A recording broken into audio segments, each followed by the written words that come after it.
नमस्कार, मैं हूं आपके साथ सीमा चौधरी और वक्त हो चुका है बड़ी बहस का। छत्तीसगढ़ को चावल का कटोरा वाला प्रदेश कहा जाता है। आज इसी चावल को लेकर के छत्तीसगढ़ विधानसभा में विपक्ष ने जमकर हंगामा किया। बजट सत्र के दौरान एक बार फिर से सदन में सरकार और विपक्ष दोनों के विधायकों के बीच जमकर के नारेबाजी भी लगती नजर आई।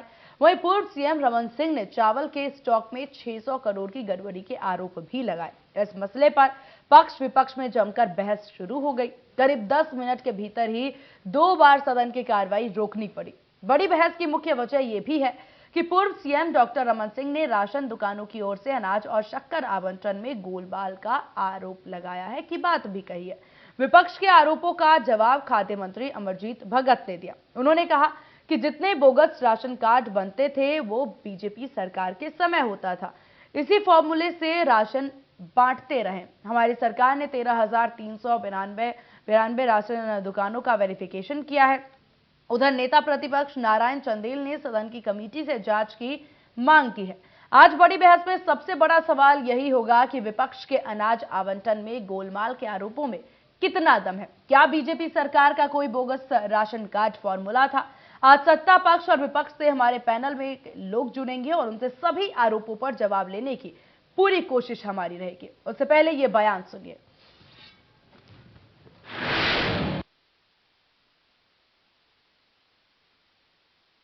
के समय जो वितरण व्यवस्था थी, जिस फार्मूले में करते थे कि M-2+3, इसके तहत जो वितरण होता था वो पिछले 2 महीने का स्टॉक का और इसके बाद उसके 1 महीने का और बढ़ा करके जोड़ करके इनके समय में ये नियम 2014 आसपास लोगों ने बनाया था और लगातार ये वितरण हो रहा था। इन लोगों ने कभी भी सत्यापन किया और उसका कितना गड़बड़ी पाया गया उसको डिक्लेयर नहीं किया। ये जितने प्रकरण दर्ज किए गए हैं वो 100% सब सही होगा ऐसा नहीं है। परीक्षण में बहुत सारे जिसमें वितरण कर दिया गया है, डेटा अपलोड नहीं किया गया है, वो करेक्ट होगा। लेकिन हमने कहा है कि इसको 24 मार्च 2023 तक कंप्लीट करें और जो भी गड़बड़ी किया है उसके खिलाफ वसूली कार्रवाई करें। लोग पकड़ में आ गए हैं, उनका केस रजिस्टर्ड कर दिए गए, तो समिति उम्मीद से जांच क्या माने रखता है। हम बस 24 तारीख को इसका फाइनल ऑर्डर होगा और जो इसमें दायरे में रहेगा, जो हेरा फेरी किया है, जो या तो पैसा जमा करेगा या तो जेल जाएगा। महत्वपूर्ण विषय पे प्रश्न था। छत्तीसगढ़ के लाखों राशन कार्ड धारियों के, वो चावल हो, शक्कर हो, गुड़ हो या नमक हो, व्यापक पैमाने पर नीचे से लेकर ऊपर तक भ्रष्टाचार किया जा रहा है।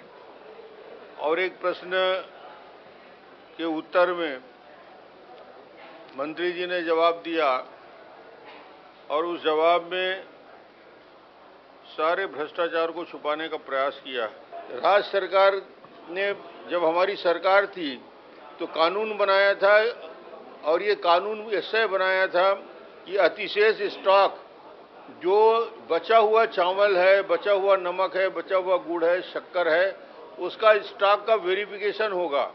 तो कुल मिला के फूड इंस्पेक्टर की भूमिका, राशन दुकान की भूमिका और जो डाटाबेस में गड़बड़ी की जा रही है, पूरी की पूरी भ्रष्टाचार का एक लिंक है।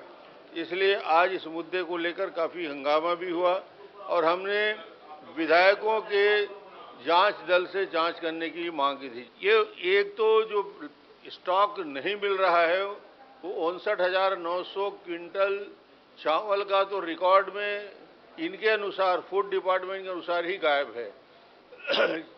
तो ये 59,900 मेट्रिक टन चावल की कीमत करीब 150 करोड़ से ज़्यादा का होता है। तो बड़ी बहस में काफी अहम विषय पर आज हम चर्चा करने जा रहे हैं और उसके साथ हमारे साथ एक अहम पैनल जुड़ गया है। केदार गुप्ता जो कि भाजपा प्रवक्ता हैं, वो हमारे साथ जुड़ गए हैं। सुरेंद्र वर्मा कांग्रेस प्रवक्ता हमारे साथ जुड़ गए। आप दोनों का बहुत स्वागत है इंडिया न्यूज मध्य प्रदेश छत्तीसगढ़ पर। सुरेंद्र जी, सबसे पहला सवाल और सबसे बड़ा सवाल आपसे यही कि विपक्ष जो आज इल्जाम लगाते नजर आ रहे हैं और विपक्ष के द्वारा जो मुद्दा आज उठाया गया है चावल घोटाले को लेकर के, चावल घोटाले में चावल में गोलमोल करने की बात कही गई है। उस पर कांग्रेस का क्या पक्ष? सीमा जी मुद्दाविहीन भाजपा नरकल आरोप लगाते हैं और बयानबाजी करते हैं। जिस प्रकार से सत्यापन तो हमारे समय में 2022 में किया गया, पूरे के पूरे दुकान जो है, राशन दुकान जो 13,392 है, सभी का सत्यापन हुआ। और पूर्ववर्ती सरकार के दौरान भी 2007 में, 2017 में, लेकिन जानबूझकर जानकारी छुपाए गए, कार्रवाई किसी पर नहीं की गई। हमारी सरकार में तो किसी को नहीं बख्शा गया है। देखिए, जो कुछ जगह में ओवर स्टॉक के भी मामले सामने आए हैं, एक्सेस स्टॉक है, वो पूर्ववर्ती सरकार के समय है।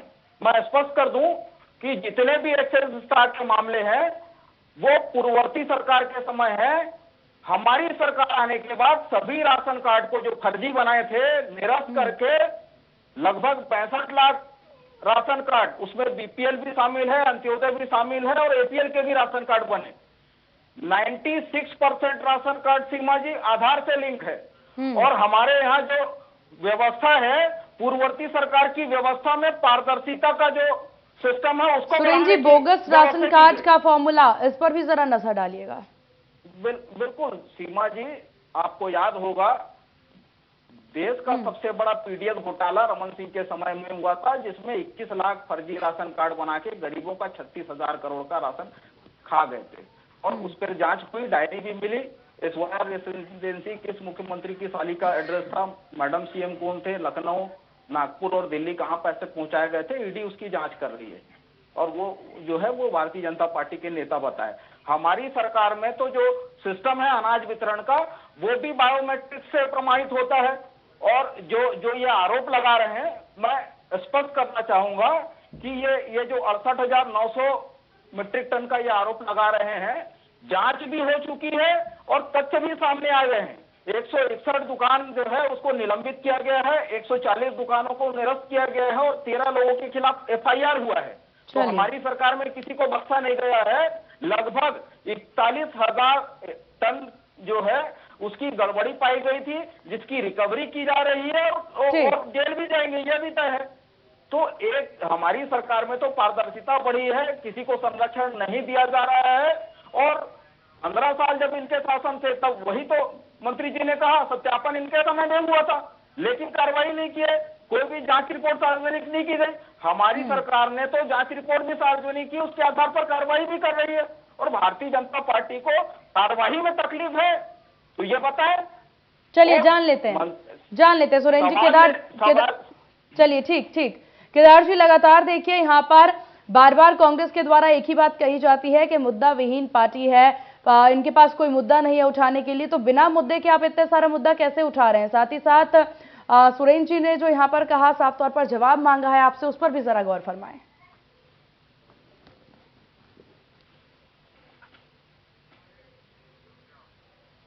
समय का घोटाला है और आखिरी में कहा कि हमारी सरकार किसी को बख्शेगी नहीं। 17 एफआईआर हुआ है, इतने दुकानों को निलंबित किया है, बाद में एक कार्रवाई की बात कर रहे हैं और पहले कहते हैं कि आरोप झूठे हैं। अरे भाई, आरोप हमारे झूठे थे तो कार्रवाई क्यों की? और निश्चित रूप से ये सरकार का आलम तो यह है कि कोई ऐसा विभाग नहीं बचा है कि जहां भ्रष्टाचार ना हो रहा। और बड़ी अजीब सी बात है कि इसके प्रदेश के मुखिया संगठन के मोहन मरकाम जी अभी विधानसभा में आरोप लगाए, कोई चिट्ठी पत्र लिखकर मीडिया को नहीं, विधानसभा के अंदर 7 करोड़ का डीएमएफ घोटाला हुआ है और इसकी विधानसभा की समिति से जांच कराई, ये मांग रखी है। जयसिंह अग्रवाल ने कोरबा कलेक्टर के ऊपर, जो कैबिनेट मंत्री हैं जयसिंह अग्रवाल, उन्होंने कहा था कि ये सड़क नहीं बनाती है जहां इनको भ्रष्टाचार में पैसा मिलता है।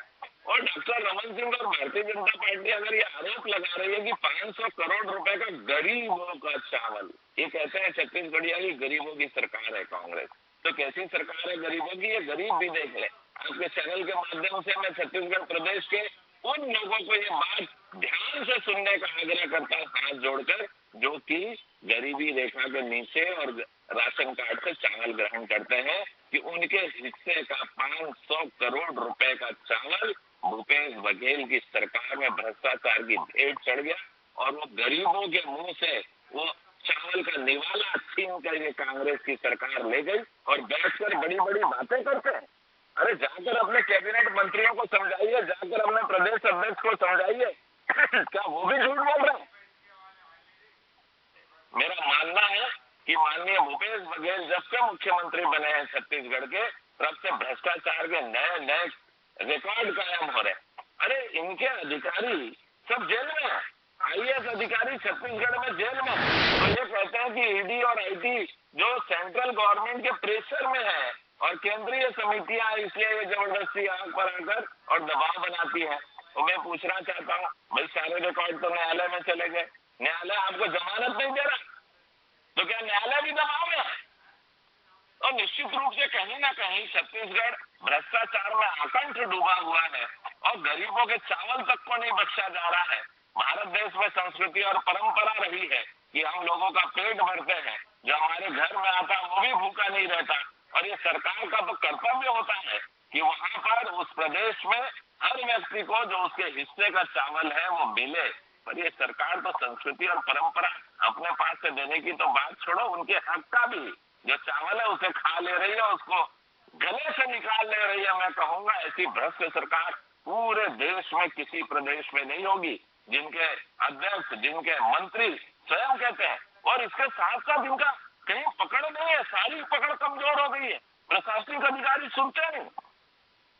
अपराधों के नए नए कीर्तिमान स्थापित हो रहे हैं, बच्चियों के साथ यौन अपराध हो रहे हैं, चाकूबाजी हो रही है, गोलियां चल रही है, लोग लूटे जा रहे हैं। अरे अपराध के बाद, बलात्कार के बाद महिलाओं को जला दिया जा रहा है। बिलासपुर और जशपुर में ऐसी घटनाएं, जिंदा महिलाओं को जला दिया।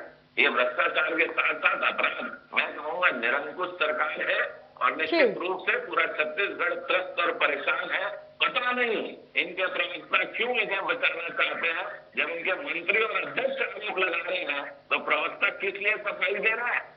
चलिए ठीक केदार जी, ठीक है, आपके पास वापस लौटेंगे। सुरेंद्र जी, आपने लगातार केदार जी को सुना, क्या कुछ बातें उन्होंने कही। इस बीच एक सवाल ये भी कि यहाँ पर भाजपा ने कई सारे मुद्दे उठाए सदन में, फिर चाहे वो मुद्दा PM आवास को लेकर के हो, शराब घोटाले को लेकर के हो, या फिर बात यहाँ पर बेरोजगारी भत्ते को लेकर के की जाए, और आज मुद्दा उठा है चावल को लेकर के। ये तमाम मुद्दे यहाँ पर बीजेपी उठाती नजर आ रही है और एट द एंड आप कह देते हैं कि सारा मुद्दा जो है मुद्दा विहीन है, ये कोई मुद्दा ही नहीं है। तो ये आम जनता से जुड़े हुए काफी अहम मुद्दे हैं जो कि सीधा जनता से कनेक्ट करते हैं। ये मुद्दे आपको मुद्दे नहीं लगते? सीमा जी, मैं किस पर जवाब दूं? आज जो विषय है अनाज के लेकर, राशन को लेकर सवाल लगा हुआ था, उस पर ये भाजपा कभी बात नहीं करेंगे। इनको अपराध याद आ रहे हैं, अपराधियों को संरक्षण देने वाले। बताए नेता प्रतिपक्ष नारायण चंदे के बलात्कारी पुत्र को क्यों बचा रही है भाजपा, क्यों बचा रहे हैं? 15 साल जब सरकार में थे रमन सिंह के OLC, 2014 से 18 तक नाबालिग से बलात्कार का मामला था, FIR तक नहीं लिखे गए। और ये किस मुंह से आरोप लगाते हैं?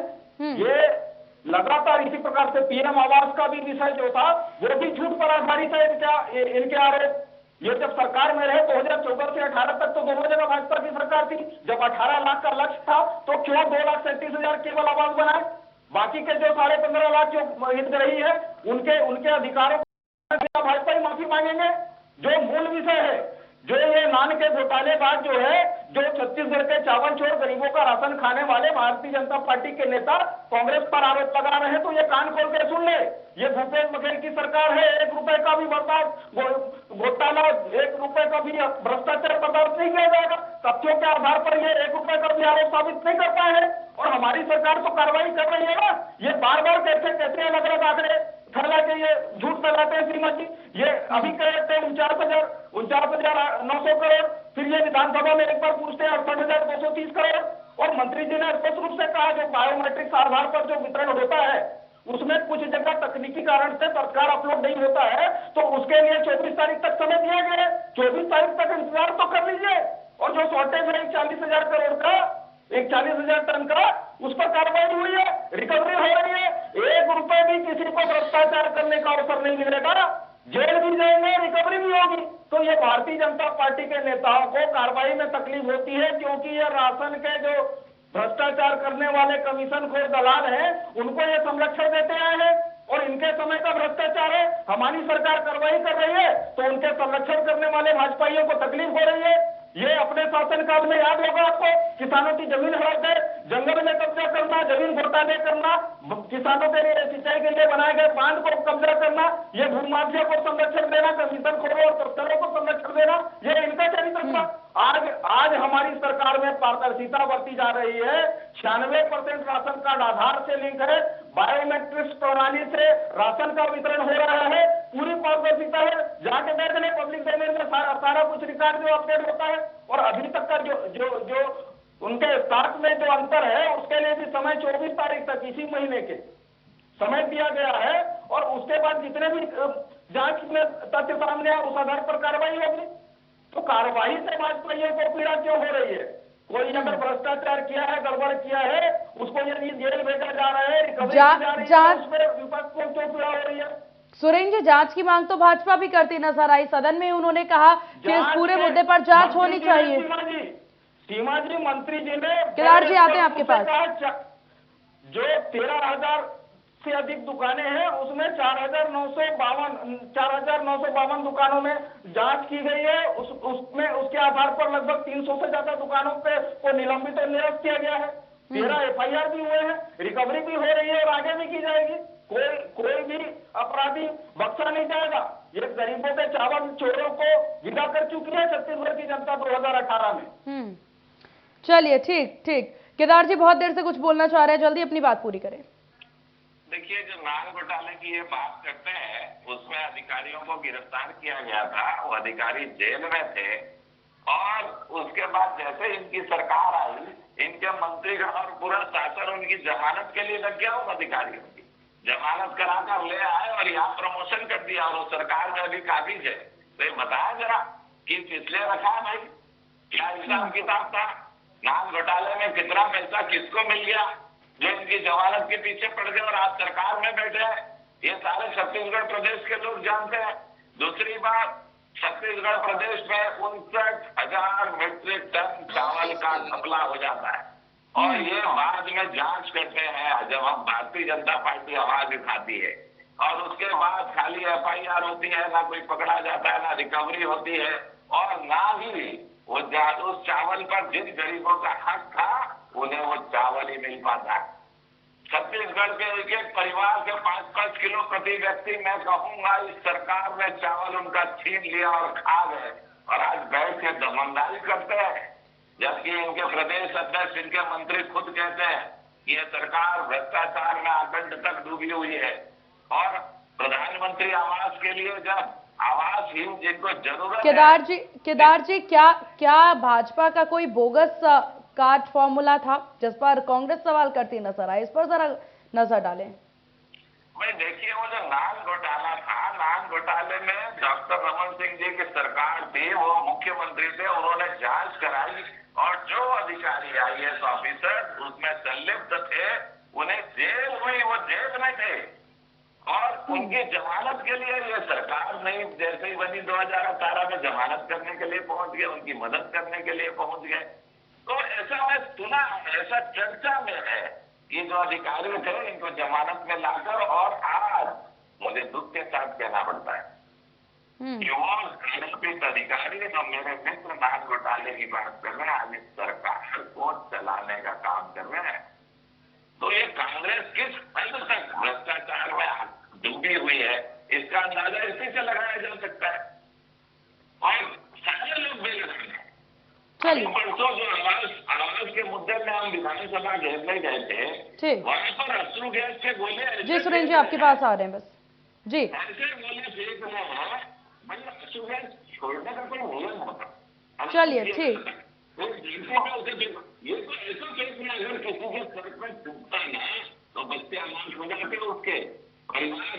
मैं कहूंगा कि शादीशुदा आदमी की पत्नी विधवा हो जाती, इनको तो खाली वहां फेंकने से मतलब था। चलिए ठीक है, चलिए आपके पास वापस लौटेंगे। सुरेंद्र जी काफी देर से कुछ कहना चाह रहे हैं, अपनी बात रखें। सीमा जी, भारतीय जनता पार्टी के नेताओं को अपने पाप याद आ रहे हैं। आपको याद होगा 2013 की घटना थी, नान डायरी में जो जब्त हुआ था उसको उसके पन्ने गायब कर दिए गए। 70% पन्ने जो है वो चालान में लगा ही नहीं।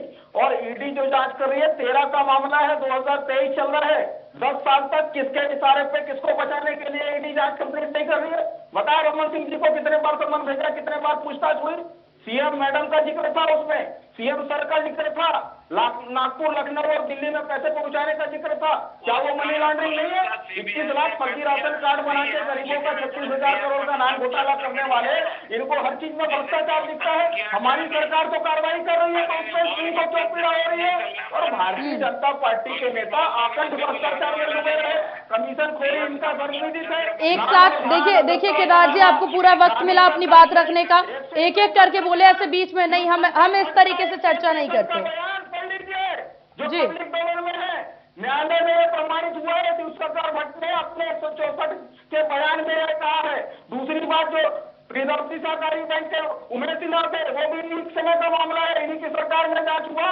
नार्को केस की सीडी न्यायालय में भेजी नहीं जाती, प्रस्तुत नहीं की जाती, उसमें रमन सिंह सहित 5 मंत्रियों को टैक्स देने का आरोप, जो बयान है उसमें बैंक में उमेश सिन्हा ने कबूल किया था, वो सीडी तक। चलिए ठीक, तमाम देशों में सरकारें चली गए। सुरेंद्र जी और केदार जी, देखिए ये बात समझने की नहीं सुरेंद्र जी, ये बात समझने की जरूरत है कि यहाँ पर आज हम बात करने के लिए आए हैं जो कि आम जनता के लिए एक प्रमुख मुद्दा है, अनाज का मुद्दा है, चावल का मुद्दा है, नहीं पूरी बात सुनिए आप पहले, जो कि एक काफी अहम विषय है। उस मुद्दे पर बात ना करके हम आप लोगों के कार्य को गिन रहे हैं कि कितने उन्नत कार्य भाजपा ने किए, कितने उन्नत कार्य कांग्रेस ने किए। मुझे यहाँ लगता है कि हमें इस विषय से हट करके हमें यहाँ बात करना चाहिए कि आखिर जिस अनाज घोटाले की बात की जा रही है, जिस अनाज घोटाले पर, जिस अनाज के आवंटन की बात यहाँ की जा रही है, यहाँ पर आम जनता को अनाज मिल रहे हैं सच में कि नहीं मिल रहे हैं? जिस जांच की उम्मीद बीजेपी की तरफ से यहाँ पर किया गया, जिस जांच की मांग की गई,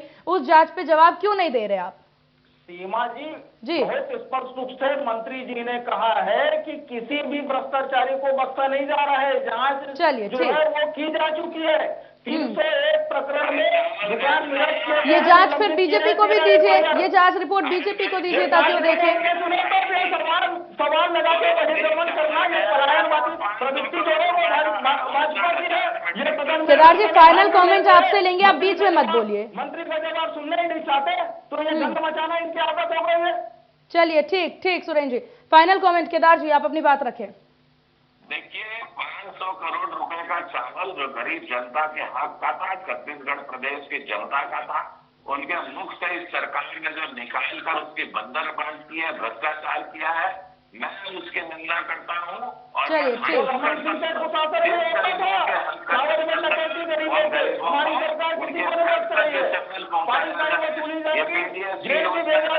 चलिए ठीक, आप दोनों का बहुत शुक्रिया चर्चा में शामिल होने के लिए, इंडिया न्यूज मध्य प्रदेश छत्तीसगढ़ को अपना कीमती समय देने के लिए। तो आप दोनों का बहुत शुक्रिया चर्चा में शामिल होने के लिए। तो कुल मिलाकर के देखा जाए काफी अहम आज का मुद्दा था अनाज का मुद्दा, चावल का मुद्दा, जो कि छत्तीसगढ़ की जनता के लिए काफी अहम विषय है। अब इस विषय पर बात भाजपा की जाए, भाजपा के द्वारा बार बार सवाल खड़े किए जा रहे हैं, तो इधर कांग्रेस के द्वारा में भी जवाब के तौर पर कहा जा रहा है कि जांच हो चुकी है, जांच रिपोर्ट जो है वो दिखाई भी जा रही है। अब देखने वाली बात होगी कि ये सारे अहम मुद्दे जो हैं उस पर किस प्रकार से वाद विवाद यहाँ पर छिड़ता नजर आता है। फिलहाल बड़ी बहस में बस इतना ही। बने रहिए इंडिया न्यूज मध्य प्रदेश छत्तीसगढ़ के साथ। नमस्कार।